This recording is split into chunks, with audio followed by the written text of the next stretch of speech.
para makonect natin sa Tuya Smart App, ang Smart Lock. So download at saka register na rin tayo sa Tuya Smart App. So ganito yung interface niya kapag naka-login na. Make sure yung wifi natin nakakonect sa 2.4G. Yan. Kung naka 5G siya, ilipat muna na natin siya sa 2.4G connection. Tapos Bluetooth turn on.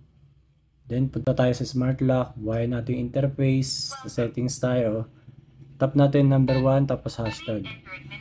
Verify natin gamit yung fingerprint or passcode na admin na naka-register.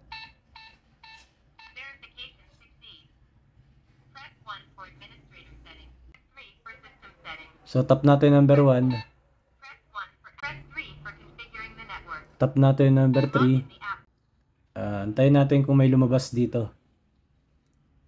Pagka wala, itap natin tong plus sign. Tapos add device. So ayun siya, dun siya lumabas. Tap natin siya ngayon.